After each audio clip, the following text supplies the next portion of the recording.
जय जगन्नाथ पिलामाने आज आमे नवम श्रेणी माध्यमिक ज्यामिति बहिर प्रथम विषय रेखा और कोणर द्वितीय भागटी पढ़िबा। पिलामाने एही रेखा और कोणर प्रथम भागरे अनेक किछि पाठ तमे माने जानिल। आज आमे कोण और कोणर परिमाण जानिबा। ଏହା ପଢ଼ିବା ପୂର୍ବରୁ ତମେମାନେ ଉତ୍ତଳ ସେଟ୍ କ'ଣ ତାହା ଜାଣିବ। ଶୁଣ, ଉତ୍ତଳ ସେଟ୍ ପାଇଁ ଆମେ ସଂଜ୍ଞାଟିକୁ ପ୍ରଥମେ ଜାଣିବା। ଏକ ସେଟ୍ ଏସ୍ର ଯେକୌଣସି ଦୁଇଟି ବିନ୍ଦୁ ଏ ଓ ବି ପାଇଁ ଯଦି ଏ ବି ରେଖାଖଣ୍ଡଟି ଏସ୍ର ସବସେଟ୍ ହୁଏ ତେବେ ଏସ୍କୁ ଏକ ଉତ୍ତଳ ସେଟ୍ ବୋଲି କୁହାଯାଏ। उदाहरण रही उत्तल सेट्र कौन कौन ना रेखाखंड, रश्मि, सररेखा एमाने समस्ते होउछंती गोटे गोटे उत्तल सेट। बुझीपार जेकोसी गोटे सेट नब तार ना से देछि एस। से एस सेट्रे जेकोसी दुईटी बिंदु निया जाइछि से तार ना देछि ए ओ बी। जदि ए ओ बी को बिंदु को जोग करी गोटे रेखाखंड तमे पाउछ ए बी रेखाखंड एवं ए बी रेखाखंडर समस्त बिंदु बा संपूर्ण ए बी रेखाखंडटी एस सेट रे रहुथिबो बा अवस्थित हेउथिबो बा तार सबसेट हेइथिबो तेबे जाईकी एस को आमे उत्तल सेट बोली कहि परिबा। एठारे तमर पांचोटी चित्र बा सेट्र उदाहरण दिया जाइछि। तमे सेगुड़िक मध्यरु केउंटी उत्तल सेट हेबो केउंटी उत्तल सेट न हेबो मोबाइल पॉज करिकी टिके देखिनियो। देखिनेल एबे मु कहूची सुन। प्रथम ए चित्र रे गोटे त्रिभुजर सेट दिया जाइछि। त्रिभुज चित्रटे दिया जाइछि। सेठी जेकोसी दुईटी बिंदु ए ओ बी नेले एवं सेमानकर मध्यरे जो रेखाखंडटी रहुची ताकू संयोग कले आमे जानी परिबा जे ए बी रेखाखंडटी संपूर्ण भाबे हे त्रिभुज कार चित्र मध्यरे रहुची। ता अर्थ प्रथम चित्रटी गोटे उत्तल सेट हबो। द्वितीय चित्रटी देख गोटे गोलक गोटे वृत्तर उदाहरण दिया जाइछि। द्वितीय चित्रटी गोटे वृत्त। से वृत्त रे तमे जेकोसी दुईटी बिंदु ए ओ बी नेले सेही ए बी रेखाखंडटी संपूर्ण वृत्त भितर रही जाउछि। बुझी पारल। सेमिति डी चित्रटी लक्ष्य कर। सेठी गोटे अर्धवृत्त। सेठी मध्य ए बी रेखाखंड टी संपूर्ण भाबरे अर्ध गोलक अर्ध वृत्त मध्यरे रही जाउछि। तो एथरु आमे जानिले जे ए बी और डी ए तीनोटी जाक उत्तल सेट किंतु सी और ई क्षेत्र रे सेमिति हेउ नहीं। कारण सी क्षेत्र रे देख ए और बी दुईटी बिंदु नेले किंतु ए और बी को संयोग करथिबा रेखाखंडर संपूर्ण अंश से चित्र मध्यरे रहु नहीं। किछि अंश बाहर रहुछि जोटा कि ए बी रेखाखंडटी एस र गोटे सबसेट हेउ नहीं। ई मध्य सेही परी उत्तल सेट नुहे। बुझी पारिल। आ गोटे कथा मन रख। दुईटी उत्तल सेट्र छेद हेउछि गोटिए उत्तल सेट। बुझिल। दीटा उत्तल सेट नबा ताकू जदि आमे छेद करिबा जो अंशटी बाहरिला से छेद अंशटी मध्य गोटे उत्तल सेट रहिबो। जेमिति एठी दुईटी उत्तल सेट निया जाइछि। गोटिए वर्ग चित्र गोटिए वृत्त किंतु से दुईटी मध्यरे जो छेद रहुछि से छेद अंशटी मध्य उत्तल सेट हेउछि। किंतु दुईटी उत्तल सेट्र संयोग उत्तल सेट न होई पारे। एटा मन रख। दुईटी उत्तल सेट्र संयोग उत्तल सेट केमिति हेउनी। देख एठी दुईटी त्रिभुज निया जाइछि गोटे छोट गोटे बड़ किंतु से दुईटी जेकोसी दुईटी बिंदु ए और बी नेकी सेमानकु संयोग कले सेमानकर संपूर्ण रेखाखंडटी एही संयोग सेट्र गोटे अंश हेउनी कारण किसी बाहर भी किसी अंश रही जाउछि। तो एटा आमे जानि पारले जे दुईटी उत्तल सेट्र संयोग उत्तल सेट न होई पारे। हैला वर्तमान आमे जानिबा कोण शब्दटी कहिले तुमे कौन बुझ। सुन तमे कोण कथा जो पढ़ीच कोणटा कहिले तमे माइंड रे कौन आसुची कहले देखी कोण कहले कौन बुझुच। ଶୁଣ, ଦୁଇଟି ରଶ୍ମିର ଯଦି ଗୋଟିଏ ସାଧାରଣ ଶୀର୍ଷବିନ୍ଦୁ ଥାଏ ତାହା ହେଲେ ଦୁଇଟି ରଶ୍ମିର ସଂଯୋଗକୁ ଆମେ କୋଣ ବୋଲି କହିଥାଉ। ବୁଝିଲ? ଦୁଇଟି ଦୁଇଟି କୋଣ କହିଲେ ତୁମେ କ'ଣ ବୁଝିପାରିଲ? ବର୍ତ୍ତମାନ ତମ ବହିରେ କ'ଣ ସଂଜ୍ଞା ଅଛି ଆମେ ତାକୁ ଦେଖିବା। ଶୁଣ, କୋଣର ସଂଜ୍ଞା ତମ ବହିରେ କହୁଛି ତିନୋଟି ପୃଥକ୍ ବିନ୍ଦୁ ଏ ବି ଓ ସି ଯଦି ଏକ ସରଳରେଖାରେ ଅବସ୍ଥିତ ନ ହୁଅନ୍ତି ତେବେ ବି ଏ ରଶ୍ମି ଓ ବି ସି ରଶ୍ମିର ସଂଯୋଗକୁ ଏ ବି ସି କୋଣ କୁହାଯାଏ। ଉକ୍ତ କୋଣକୁ ଏ ବି ସି ଏମିତି ଗୋଟେ ଚିତ୍ର ଦ୍ୱାରା କୋଣର ସଂକେତ ଦ୍ୱାରା ଦର୍ଶାଯାଇଥାଏ। ବୁଝିପାରିଲ? ଏ ବି ସି କୋଣ ଇଜ୍ ଇକ୍ୱାଲ୍ ଟୁ ବି ଏ ରଶ୍ମି ସଂଯୋଗ ବି ସି ରଶ୍ମି। ବୁଝିହେଲା? ବି କୁ ଏ ବି ସି କୋଣର ଶୀର୍ଷବିନ୍ଦୁ ବା ଭର୍ଟେକ୍ସ ବୋଲି କୁହାଯାଏ। ସେମିତି ବି ଏ ଆଉ ବି ସି ରଶ୍ମିକୁ ଏ ବି ସି କୋଣର ବାହୁ ବା ସାଇଡ୍ କୁହାଯାଏ। ବର୍ତ୍ତମାନ ଆମେ ଜାଣିବା କୋଣର ଅନ୍ତର୍ଦେଶ, କୋଣ ଏବଂ କୋଣର ବହିର୍ଦେଶ। ଆମେ ଏକ ସମତଳରେ କୋଣଟିଏ ଅଙ୍କନ କଲେ ଏହି ସମତଳଟି ତିନୋଟି ସେଟ୍ରେ ବିଭକ୍ତ ହୁଏ। ଗୋଟିଏ ସେଟ୍ କୋଣର ଅନ୍ତର୍ଦେଶ, ଗୋଟିଏ ସେଟ୍ କୋଣ ଏବଂ ତୃତୀୟ ସେଟ୍ଟି କୋଣର ବହିର୍ଦେଶ। ଶୁଣ, ବି ଏ ରଶ୍ମିର ସି ପାର୍ଶ୍ୱ ଏବଂ ବି ସି ରଶ୍ମିର ଏ ପାର୍ଶ୍ୱର ଛେଦକୁ ଆମେ କହିବା କୋଣର ଅନ୍ତର୍ଦେଶ। ବୁଝିଲ? ସେମିତି ଏଠି ତିନୋଟି ବିନ୍ଦୁ ଏକ୍ସ ୱାଇ ଜେଡ୍କୁ ଦେଖ। ଏକ୍ସ ବିନ୍ଦୁଟି କୋଣର ଅନ୍ତର୍ଦେଶରେ ଅବସ୍ଥିତ ରହିଛି। ୱାଇ ବିନ୍ଦୁଟି କୋଣ ଉପରେ ଅବସ୍ଥିତ ଅଛି। ଜେଡ୍ ବିନ୍ଦୁଟି କୋଣର ବହିର୍ଦେଶରେ ଅବସ୍ଥିତ ଅଛି। ବୁଝିହେଲା? ବର୍ତ୍ତମାନ ମୁଁ ଗୋଟିଏ ଚିତ୍ର ନେଇଛି। ଏଠି ଦେଖ ବି ଏ ସି କୋଣରେ ଆମେ ଏବେ ଦେଖିବା ଏଇ ତିନୋଟି ସେଟ୍ ମଧ୍ୟରୁ କେଉଁଟି ଉତ୍ତଳ ସେଟ୍ କେଉଁଟି ଉତ୍ତଳ ସେଟ୍ ନୁହେଁ। କୋଣର ଅନ୍ତର୍ଦେଶ ମଧ୍ୟରେ ଯେକୌଣସି ଦୁଇଟି ବିନ୍ଦୁକୁ ନେଇ ସଂଯୋଗ କର। ଦେଖିବ ରେଖାଖଣ୍ଡଟି କୋଣର ଅନ୍ତର୍ଦେଶରେ ହିଁ ରହିବ। ତେଣୁ ଆମେ ଜାଣିଲେ କୋଣର ଅନ୍ତର୍ଦେଶ ଗୋଟିଏ ଉତ୍ତଳ ସେଟ୍।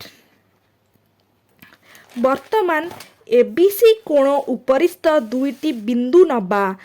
ବି ଓ ଏଫ୍ ଦୁଇଟି ବିନ୍ଦୁ ନେଲେ ସଂଯୋଗ କଲେ ତାହା କୋଣ ଉପରେ ଉପସ୍ଥିତ ରହିବ।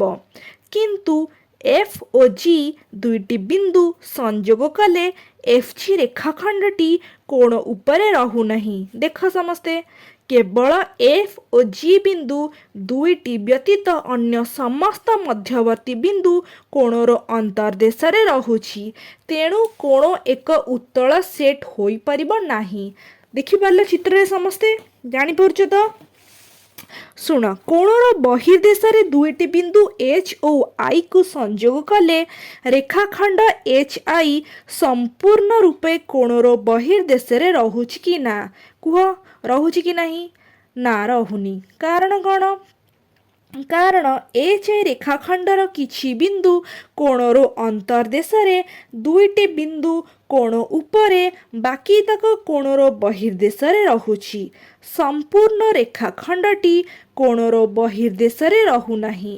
ତେଣୁ କୋଣର ବହିର୍ଦେଶ ଉତ୍ତଳ ସେଟ୍ ନୁହେଁ। ସମସ୍ତେ ଜାଣିପାରିଲ? ଜାଣିପାରିଲ ତ ସମସ୍ତେ? ବର୍ତ୍ତମାନ ଆମେ ଦେଖିବା କୋଣର ପରିମାଣ ବା ମେଜର ଅଫ୍ ଆନ୍ ଆଙ୍ଗେଲ୍। ପ୍ରତ୍ୟେକ କୋଣ ସହ ଏକ ନିର୍ଦ୍ଦିଷ୍ଟ ଧନାତ୍ମକ ବାସ୍ତବ ସଂଖ୍ୟା ସମ୍ପୃକ୍ତ। ଏହାକୁ ସମ୍ପୃକ୍ତ କୋଣର ପରିମାଣ ବୋଲି କୁହାଯାଏ। ଏ ବି ସି କୋଣର ପରିମାଣକୁ ଏମ୍ ଏ ବି ସି କୋଣ ଏମିତି ସଂକେତ ଦେଇକି ଆମେ ସୂଚିତ କରିଥାଉ। ବୁଝିପାରିଲ ପିଲାମାନେ? ଦେଖ, ଏଠି ବି ଏ ସି କୋଣ ନିଆଯାଇଛି। ତାକୁ ଆମେ କେମିତି ମାପୁଛେ? ନା ଗୋଟେ ପ୍ରୋଟ୍ରାକ୍ଟର ସାହାଯ୍ୟରେ ମାପୁଛେ। ପ୍ରୋଟ୍ରାକ୍ଟରରେ ପ୍ରଥମେ ଯେକୌଣସି ଗୋଟିଏ ବାହୁକୁ ନେଇକି ସେଠି ଆମେ 0 ଡିଗ୍ରୀଟିକୁ ପ୍ଲେସମେଣ୍ଟ କରୁଛେ। ଆଉ ତାଙ୍କର जोटा शीर्ष बिंदु रही सेमि प्रोट्राक्टर मध्यबिंदु रोचे से हीपरि तुम मापिपर कोणर परिमाण केते पूर्वर तुम पढ़ी वर्तमान देखा आमे कोण परिमाणर एकक जानिबा हैला तो आमे वर्तमान सुधा जानिथिल कोण को डिग्री एकक रे मपा जाए। आज मु तुमको आउ किछि धारणा देबी सुन कोण मापिबा पाई तीनोटी एककर व्यवहार करा जाउछि कौन कौन ना सेगुड़िक है डिग्री ग्रेड रेडियन। डिग्री एककटी इंग्लिश सिस्टम बा ब्रिटिश माने सृष्टि करथिले कहले देखी एमाने किभଳି एही एकक सृष्टि करथिले सुन प्रथमे से माने गोटे समकोण अंकन कले एहाकू समान 90 भागरे विभक्त कले एवं प्रत्येक भाग को से माने कहिले 1 डिग्री तेणु संपूर्ण समकोणटी केते डिग्री हैला कहले देखी संपूर्ण समकोणटी 90 डिग्री हैला। डिग्री एकक को किभଳି लेखा जाए तुम्हें जानिछ संख्या उपरे गोटे छोट शून्य देदेले सेटा डिग्री एकक बोली आमे जानी थाउ। सेही बळे से माने 1 डिग्री कोण अंकन करी ताकू 60 समान भागरे भाग कले प्रत्येक भाग को 1 मिनिट बोली से माने नामित कले तेनु 1 डिग्री हैला 60 मिनिट सेही बळे 1 मिनिट को 60 समान भागरे भाग करी प्रत्येक भाग को चिन्हट कले 1 सेकेंड तो 1 डिग्री 60 मिनिट हैला 1 मिनिट 60 सेकेंड है से ही बड़ी लक्ष्य कले तुम जान जे मिनिट सिंबल संख्या उपरे गोटे गार सेकेंड सिंबल संख्या उपरे 2टी गार बुझीला समस्ते है। वर्तमान जीवा ग्रेड ग्रेड हेउछि फ्रेंच सिस्टम अर्थात फ्रेंच माने एही सिस्टम बाहर करिथिले से माने गोटे समकोण अंकन कले उक्त समकोण को 100 समान भागरे विभक्त कले एवं प्रत्येक भाग को चिन्हट कले 1 ग्रेड ताहा हेले 1 समकोण केते हैला कहिला गोटे समकोण हैला 100 ग्रेड। वर्तमान ग्रेड को किपरि लेखा जायछि देख संख्या उपरे गोटे छोट जी लिखा जायछि जी जानिछ इंग्रजी अक्षर जी। वर्तमान आमे जिबा राडियन को एहाकू सर्कुलर सिस्टम बोली मध्य कुहा जाए एहाकू किपरि सिंबलाइज करा जाए बा किभଳି संकेत रे लेखा जाए जानिछ सुनो ना खाली संख्या बा संख्या उपरे गोटे छोट सी खाली संख्या आमे लिखि परिबा किंबा संख्या उपरे गोटे छोट सी भी दे परिबा कहले देखि राडियन सिस्टम को की बाहर करथिले भाव शुण यह होची आमर भारतीय सिस्टम ऑफ यूनिट आम भारतीय माने ही एही सिस्टम को बाहर करथिले से माने किपरि एही सिस्टम बाहर करथिले देख से माने प्रथमे आर व्यासार्ध विशिष्ट वृत्त अंकन करथिले एठी देख सेथिरे एक चाप एल नैथिले चाप को केंद्र करी केंद्र बिंदु सह जोग कले चाप गुड़ा को कौन कले केंद्र बिंदु सहित जोग कले एथिरे गोटे कोण सृष्टि हैला देखि परछु त केमिति कोण सृष्टि होउची एही कोण को से माने कहले 1 रेडियन कोणर परिमाण से माने थीटा देले थीटार वैल्यू कोन हैला theta is equal to l bye r l माने लेंथ ऑफ दी माने लेंथ एल माने लेंथ कहार लेंथ ना चापर आउ आर होची रेडियस बुझी परल theta is equal to l bye r हबो क्रॉस मल्टीप्लिकेशन करि देले आमे पाइबा l is equal to r गुणन थीटा बा r थीटा एल चाप को संपूर्ण वृत्तर परिधि पाई नेले एल चाप आमे छोट जे कोनसी गोटे छोट चाप नै छि किंतु जदि एल टा को संपूर्ण वृत्तर परिधि पाई ना ताले L is equal to 2 pi R एवं theta is equal to 360 degree हेबो जेहेतु वर्तमान संपूर्ण कोण 360 डिग्री आमे नै छे कारण वृत्तर कोणटा 360 डिग्री तो आमे कौन करिबा आर उभय पटु कैंसिल हेले आमे पाइबा 2 pi is equal to 360 degree बुझीला कारण 2 पाई आर बदल रे आमे 2 pi R is equal to 360 degree हैला अर्थात pi is equal to 180 degree आमे पाई गले बुझीला समस्तिंकर एथिरु आमे डिग्री और राडियन संपर्क जानिले तेणु पाए राडियन होछि 180 degree is equal to 200 grade बुझिले समस्ते। वर्तमान आमे जानिबा कोण समद्विखंडक बा एंगल बाइसेक्टर देख एठी मु गोटे ए ओ बी कोण नेछि सेही कोणटी को आमे जदि समान दुई भाग रे विभक्त करी आउ गोटे रेखाखंड अंकन करिबा ओसी को आमे कोण समद्विखंडक कहिबा कहार ना ओसी हेउछि ए ओ बी कोणर समद्विखंडक OC is angle bisector of A O B कोण बुझिला अर्थ एओसी जेतिकी एओसी रो माप मेजरमेंट जेतिकी एओसी कोणर माप जेतिकी बीओसी कोणर माप जेतिकी ताहा ए ओ बी कोणर आधार माप सहित समान बुझिला। वर्तमान जानिबा विभिन्न प्रकार कोण विभिन्न प्रकार कोणरे आमे जानिबा परिमाण भेदरे कोण गुडी को तीन प्रकार विभक्त करा जाइछि तमे पढ़िथिबो पूर्वरु कहलो देखी हौ मु कहूची शुण गोटे कोणर परिमाण 90 डिग्री रु कम हेले ताहाकू सूक्ष्म कोण कुहाजिबो 90 डिग्री सहित समान हेले ताहाकू समकोण कुहाजिबो 90 डिग्री रु अधिक हेले ताहाकू स्थूल कोण कुहाजिबो बुझी पारिलो। देख ये देछि एटा acute angle right angle obtuse angle बा सूक्ष्म कोण समकोण स्थूल कोण सेमिति एठी पूरा टोटल रेखा उपरे संपूर्ण 180 डिग्री नहीं एटा स्ट्रेट एंगल बोली कहा जाउची एक्जेक्ट 180 डिग्री एटा रिफ्लेक्स एंगल कहा जाए इंग्लिश रे तमर एटा अछि माने 180 डिग्री रु अधिक एटा फुल रोटेशन जोटा कि टोटल वृत्तर केते 360 डिग्री हैला। वर्तमान अनुपूरक और परिपूरक कोण कोण जानिबा दुईटी कोणर परिमाणर समष्टि 90 डिग्री हेले सेमानकु परस्पर अनुपूरक कोण बा कॉम्प्लीमेंटरी एंगल बोली कहा जाए बुझिलो। दुईटी कोणर परिमाणर समष्टि जदि 180 डिग्री हेले ताहाले ताकू आमे परस्पर परिपूरक कोण बा सप्लीमेंटरी एंगल बोली कहि थाउ बुझिला समस्ते। वर्तमान आमे पढ़िबा सन्निहित कोण और प्रतिप कोण ताहले सन्निहित कोण कौन कहल शुण दुईटी कोणर गोटे साधारण बाहु और साधारण शीर्ष बिंदु थिले कोण दुईटी को आमे सन्निहित कोण बोली कहि थाउ। चित्र देख पी क्यू एस और एस क्यू आर ए दुईटी कोणर साधारण शीर्ष बिंदु क्यू और साधारण बाहु हेउछि क्यू एस देखि पारिलो। देख मु एठी गोटे चित्र करिछि जदि पी क्यू आर आउ क्यू एस ये नि P Q S O S Q R कोण द्वयर समष्टि 90 डिग्री हेबो तेबे ए दुईटी को सन्निहित अनुपूरक कोण कहिबा सेहीपरि दुईटी सन्निहित कोणर समष्टि 180 डिग्री हेले से द्वय को सन्निहित परिपूरक कोण कहिबा जानि पारलो। एबे देख प्रतिप कोण कौन जदि दुईटी सरलरेखा परस्पर को गोटे बिंदु रे छेद करती आमे चारोटी कोण सृष्टि हुए एठारे ए ओ सी र प्रतिप कोण बी ओ डी एवं बी ओ सी र प्रतिप कोण ए ओ डी अर्थात विपरीत कोण हेउछि प्रतिप कोण समस्ते बुझी पारिलो।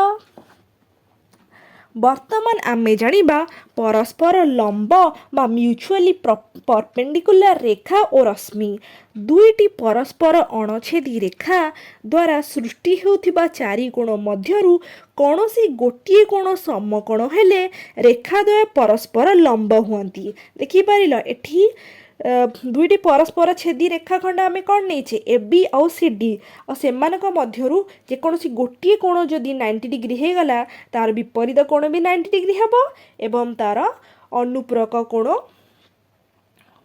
भी 90 डिग्री हबो बुझी पारिलो। ताले सेमाने परस्पर प्रति लंब हेबे कारण जेकोसी पटु देखिले भी मापिले सबुआडु 90 डिग्री हबो। एठी ए बी लंब सी डी एवं ए बी रश्मि लंब सी डी रश्मि बुझिला।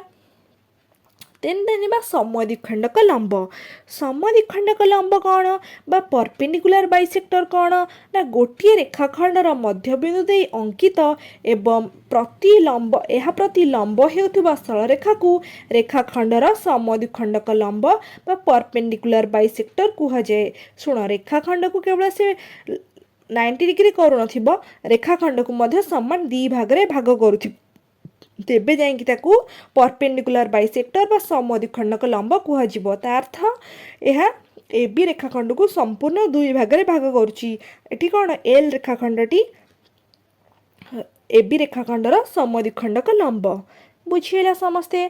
वर्तमान जानिबा परिपूरक उपपाद्य बा सप्लीमेंटारी थियोरम जोटा तुम टिके रही परिपूरक उपपाद्य। शुण गोटे रश्मिर शीर्षबिंदु अन्य एक रेखार अवस्थित हेले जो दुईटी सन्निहित कोण उत्पन्न हुआंती सेमाने परस्पर परिपूरक अर्थात सेमानकर परिमाणर समष्टि 180 डिग्री अटे।